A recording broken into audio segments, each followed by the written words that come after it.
I joked, nice tractor, then she smiled. You're the only guest I allow up here. The first thing that struck me wasn't the tractor itself, huge and sunlit like something pulled straight out of an old farming calendar, but the silence around it. A thick, breathing quiet broken only by wind brushing through tall grass and the distant cry of birds circling under a wide blue sky. I had pulled over just to stretch my legs, exhausted from a life that felt stuck in neutral, and I never expected that a careless joke, thrown into the open air with no intention behind it, would reroute everything I thought I knew about loneliness, belonging, and second chances. In that single moment, standing on the edge of a dusty field under full daylight, I didn't yet know that this place, and the woman who owned it, would quietly rebuild me piece by piece. Before we go any further, if you believe in kindness, in unexpected human connections, and in second chances that arrive when you least expect them, take a second to like this video, share it with someone who needs hope, comment your thoughts, and subscribe to the channel. Your support helps stories like this reach hearts that need them. I hadn't planned to stop there. My name is Aries Malik, and at that point in my life, plans had become unreliable things, easily broken by circumstances I could no longer control. I was 34, recently laid off from a city job that had drained me dry, driving aimlessly through rural backroads in the middle of the day, trying to convince myself that this detour was temporary. The sun was high, the kind of honest daylight that shows things exactly as they are, with no shadows to hide behind. That honesty made it hard to ignore the truth I'd been avoiding. I was tired, broke, and deeply unsure of my place in the world. When I noticed the tractor, parked confidently on a small rise overlooking acres of green and gold, I slowed down out of instinct. It looked powerful, well used, not decorative. The kind of machine owned by someone who knew exactly what they were doing. I stepped out of my car, stretched my stiff back, and without thinking much about it, muttered a half-smile joke into the open air about it being a nice tractor. I expected nothing in return, maybe just the relief of hearing my own voice after hours of silence. Instead, I heard laughter. Not loud or mocking, but warm, surprised, real. I turned and saw her standing there, boots dusty, sleeves rolled up, sunlight catching in her hair. Her name, I would soon learn, was Samara Qureshi, and she carried herself with the calm authority of someone rooted deeply in their own ground. She smiled, not the polite kind reserved for strangers, but a smile that felt earned, and in that smile was a sentence that would stay with me long after, that I was the only guest she allowed up there. She didn't say it like a challenge. She said it like a quiet fact. Samara owned the land. All of it. The fields, the tractor, the small farmhouse visible in the distance, and the kind of peace I hadn't felt in years. She wasn't supposed to let strangers wander around her property, and yet something about the way I looked, tired, lost, harmless, must have softened her rules. Or maybe it was something in her too, some instinct that recognized a person running on empty. What followed wasn't dramatic or fast.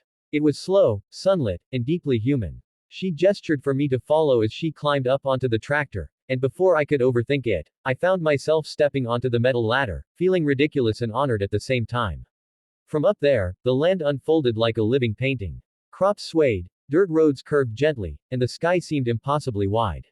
It was all happening in the middle of the day, with nothing hidden, nothing rushed. Samara's life hadn't been easy either. She had inherited the farm after losing her parents young, learning responsibility before she learned rest.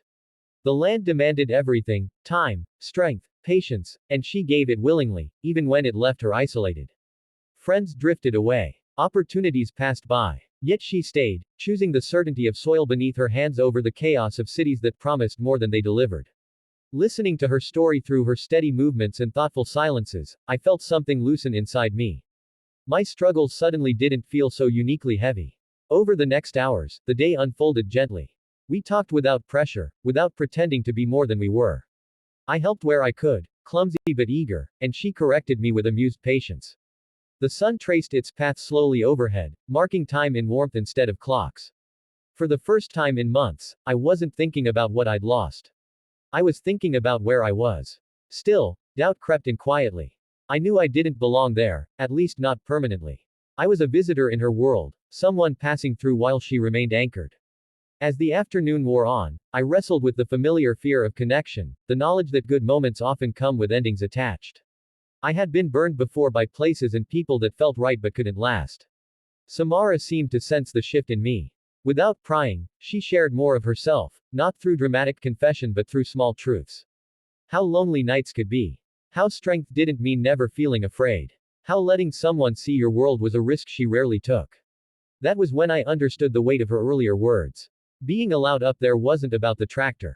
It was about trust. By late afternoon, the light softened, still bright but gentler, casting long, warm shadows across the fields. I realized I hadn't checked my phone once. The anxiety that usually buzzed under my skin was quiet. Something inside me had begun to heal, not because my problems were solved, but because someone had seen me without judgment and offered space instead of advice. When it was time to leave, the thought of getting back into my car felt heavier than it should have. Samara didn't ask me to stay, and I didn't ask if I could. We both understood the unspoken balance between holding on and letting be. She simply told me that the road worked both ways, and that not all detours were mistakes. Driving away under the still bright sky, dust rising behind me, I felt different. Not fixed. Not suddenly successful. But steadier. As if the world had quietly reminded me that worth isn't measured by titles or speed, but by the ability to show up honestly, even when you're unsure of the outcome. Days passed. Then weeks. I found myself thinking about the farm more often than I expected. About daylight that didn't rush. About work that mattered because it fed something real. Eventually, I turned the car around again, not out of desperation, but out of choice. I didn't know what I was hoping for. Only that something there had felt true. Samara welcomed me back without surprise. No grand gestures, just the same calm smile, the same open sky. This time, I stayed longer. I helped more. I listened better. Slowly, without either of us naming it, a rhythm formed. I began to understand that healing doesn't always arrive as a dramatic breakthrough. Sometimes it grows quietly, like crops under consistent sun. The challenges didn't vanish. I still worried about money. About the future. About whether I was running towards something or just away from failure. Samara still carried the weight of responsibility alone, even when I was there.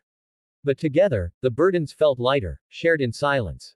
And effort rather than promises. What changed most was how I saw myself. I wasn't just a man who had lost his job. I was someone capable of learning, contributing, being trusted. Standing on that land in full daylight, I stopped shrinking from my own reflection. I stopped believing that my best days were behind me. Near the end of that season, as fields stood tall and golden, I realized something profound. Kindness doesn't always look like rescue. Sometimes it looks like permission. Permission to stand somewhere new. Permission to be seen. Permission to imagine a different version of yourself without shame. If this story is touching something inside you, if it reminds you of a moment, a person, or a place that helped you breathe again, please take a moment to like this video, share it with someone who might need it, and let us know in the comments how it made you feel. Your engagement keeps these stories alive. Before this story ends, I have one special request. Please comment the word hope if you believe that even small, unexpected moments can change a life. I don't know where life will take me next. I don't know if every detour leads to a destination we can name. But I know this: in the middle of an ordinary day, under an honest sky, a simple joke and a quiet smile reminded me that belonging isn't always about where you come from. Sometimes it's about where you're finally allowed to stand, and who invites you there. And that is how a tractor, a field, and a woman unafraid to trust taught me that second chances don't arrive loudly. They arrive in daylight, asking only that you stay long enough to notice them.